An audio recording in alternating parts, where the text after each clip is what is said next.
बच के लगी तो नहीं गई? नहीं साहब, बच गया। शुक्र है रब का, बच गए। साहब नमस्ते। नमस्ते साहब, कुछ मदद कीजिए ना। मदद? हाँ साहब।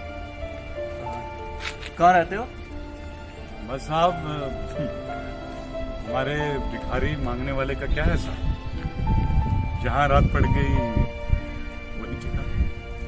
वैसे हमारे बाप दादा बाहर गांव में रहते थे, अब हमारा क्या है साहब, यहाँ रोजी रोटी ले जाए चले जाओ। और कितने लोग हैं आपके साथ? बस साहब, मैं हूँ और मेरा एक 5 साल का बेटा है। कुछ साल पहले मेरी बीवी भगवान को प्यारी हुई। बस साहब क्या बताऊं, बहुत मुश्किल से बच्चे को कहीं पाल पाया। तो बेटा क्या करता है? अरे साहब, भिखारी का बेटा क्या करेगा? भिखारी का बेटा कोई कलेक्टर तो नहीं बनेगा, वो भी मेरी तरह बस दर दर भीख मांगता है। वैसे तुम्हारा नाम क्या है? अरे साहब, माँ बाप ने जो हमारा नाम रखा था उस नाम से इस दुनिया ने हमें पुकारा ही नहीं। ये लोग तो हमें माँ का कह के पुकारते हैं। जी साहब। वैसे भीख मांगने के लिए काफी मेहनत करनी पड़ती होगी। अरे हाँ साहब, दर दर भटकना पड़ता है। और साहब, रात में तो ऐसा लगता है कि जैसे टांगे साथ ही नहीं है। कभी कभी मैं अपने डेरे तक भी नहीं पहुंच पाता। जिस्म एकदम जवाब दे देता है साहब। भीख मांगना आसान नहीं है साहब, नहीं। चलो आओ मेरे साथ। चले साहब। वैसे रात कहाँ गुजारते हो? अरे साहब, पहले तो कोशिश रहती है कि मैं अपने डेरे तक पहुंच जाऊं, और कभी जब पूरा दिन बहुत भटकना पड़े तो साहब फिर यहीं कहीं किसी के आंगन में पड़ा रहता हूँ साहब। हमारा क्या है साहब, बस थोड़ा सा जिस्म ही सीधा करना होता है।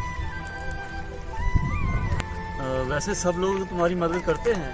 मेरा मतलब सब कुछ न कुछ देते हैं कि नहीं? अरे साहब, भगवान ने ये दुनिया बहुत रंग बिरंगी बनाई है। कुछ लोग दिल से मेरी मदद करते हैं, कुछ लोग मुंह चढ़ा कर देते हैं, और कुछ लोग तो धुतकार कर भगा भी देते हैं साहब। अब क्या करेंगे साहब, भिखारी जो थे। देखो, मेरा नाम हरपाल सिंह है और मैं बिजनेसमैन हूँ। पूरे शहर को सब्जी फ्रूट में ही सप्लाई करता हूँ।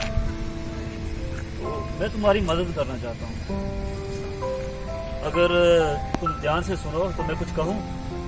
हाँ साहब, बिल्कुल साहब, आप हुक्म तो कीजिए साहब। देखो, मैं तुम्हारी कितनी ही मदद कर सकता हूँ। अभी मैं तुम्हें 500 दे दूंगा, 1000 दे दूंगा। अगली बार आओगे तो थोड़ा हाथ खींच लूंगा, यही 50-100 दे दूंगा। तो उसके अगली बार आओ तो शायद कुछ ना भी दे सकूं। ठीक है साहब, अब रोज रोज कोई किसी की कितनी मदद कर सकता है? आपका भी अपना परिवार होगा, बच्चे होंगे, बीमारियां होंगी, सब कुछ होगा। हाँ साहब, मैं इस बात को पूरा समझता हूँ।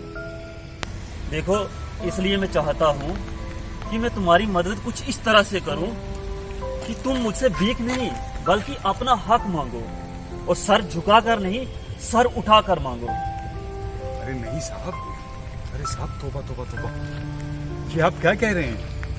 मैं और आपके सामने सर उठाकर मांगो? अरे नहीं साहब, ऐसा नहीं हो सकता। अरे भाई, हाथ क्यों जोड़ रहे हो? देखो, ये गाड़ियाँ, ये सब्जी मंडी, ये सब मेरा ही है।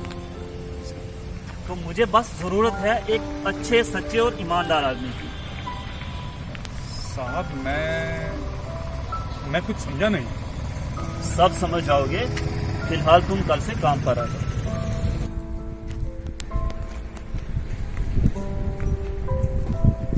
नमस्ते साहब। अरे नमस्ते नमस्ते। और माके कैसे हो?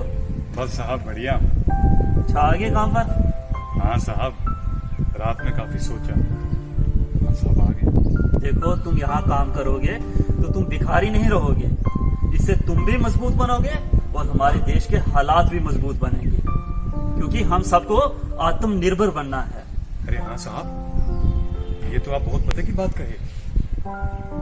बिल्कुल साहब, मैं हर काम के लिए तैयार हूँ। लेकिन साहब, मैंने आज तक ना जाने कितने लोगों से भीख मांगी, लेकिन आप जैसी भीख किसी ने नहीं दी कि जिससे मेरे वजूद पर से भिखारी का लिबास उतार कर एक जिम्मेदार, एक आत्मनिर्भर शख्स का लिबास पहनाया जाए। किसी ने ऐसी भीख नहीं दी साहब। मैं आपका बहुत शुक्रिया। अरे हाथ मत चुकिए, ये हमारा फर्ज बनता है। शुक्रिया साहब। अच्छा लग जाओ काम पर और ये सामान गाड़ी में लोड कर दो। ठीक है साहब, ठीक है।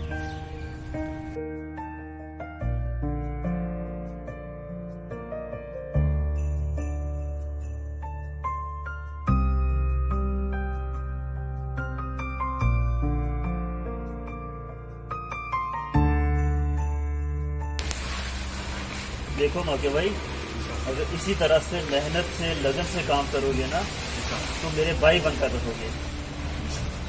अरे साहब, मैं अपना खून पसीना लगा दूंगा। जैसे आपने मुझ जैसे भिखारी को इतना जिम्मेदार बना दिया, अब मैं कोई कमी नहीं छोड़ूंगा। देखो माता, मैं चाहता हूँ कि आज जिस मुकाम पर मैं हूँ, कल को तुम भी उस मुकाम पर पहुंचो। मेरी जगह तुम संभालो।